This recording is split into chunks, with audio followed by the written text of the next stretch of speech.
तो यहाँ कथा आरंभ हुई। गंगा के घाट पर सनकादि ऋषि चारों भाई वक्ता हुए।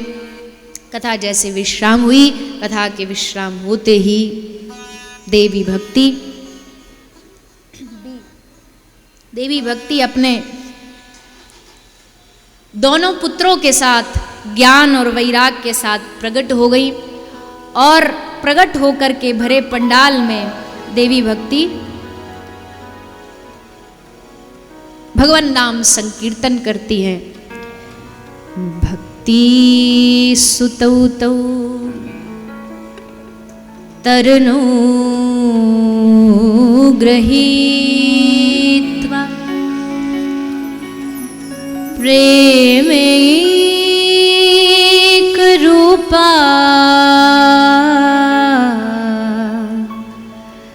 सहसा विराशी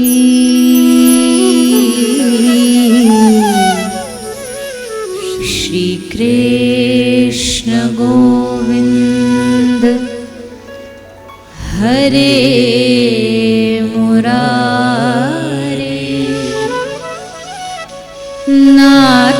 नाथेति नामानि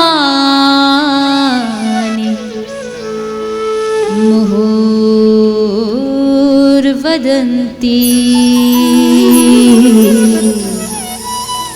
श्री कृष्ण गोविंद हरे मुरारे हे नाथ नारायण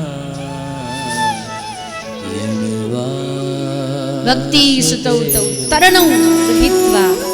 तरुण अवस्था में देवी भक्ति प्रकट हो गई ज्ञान वैराग को लेके। और फिर जैसा कथा के आरंभ में कहा, भक्ति ने कहा कहाँ बैठूं? तो कहा निरंतरम वैष्णव मानसानी।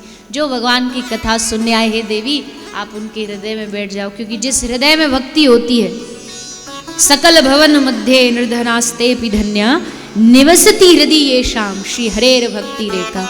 वही हृदय धन है सकल भवन में, इस संपूर्ण ब्रह्मांड में जिसके हृदय में भक्ति का निवास है। तो ज्ञान वैराग का उद्धार हुआ।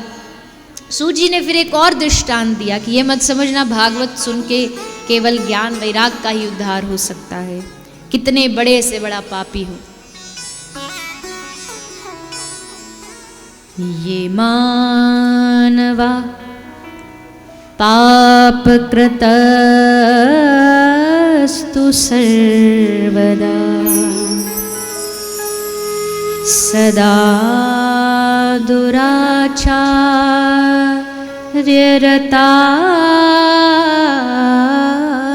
विमार्गा। बड़े से बड़ा पापी हो, जीवन में पाप ही पाप भरे हुए हो, लेकिन एक बार भागवत की शरण में आ जाए, भागवत उसका उद्धार कर दे। क्रोधाग्नि दग्धा कुटलश्च कामिना सप्ताह यज्ञेन कलो पुनन्ति ते।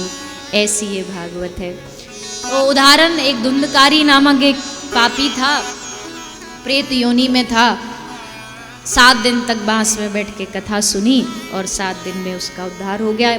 चरित्र तो ये लंबा है, पर प्रणाम करते हुए संक्षिप्त में समय रहा, कल और विशेष सुनेंगे। पहले होता था, जब कथा होती थी तो एक बांस लगाया जाता था, उसमें प्रेत, बोले कोई प्रेत तो आके बैठे कथा सुने। बोले फिर अब क्यों नहीं लगाते? एक महाराज जी से ऐसे ही किसी वक्ता से पूछा, महाराज जी आजकल तो बांस लगाते ही नहीं, तो भूत प्रेत? तो बोले वो पहले के भूत प्रेत थे जो बांस में, आजकल तो भूत प्रेतों को भी सोफा चाहिए,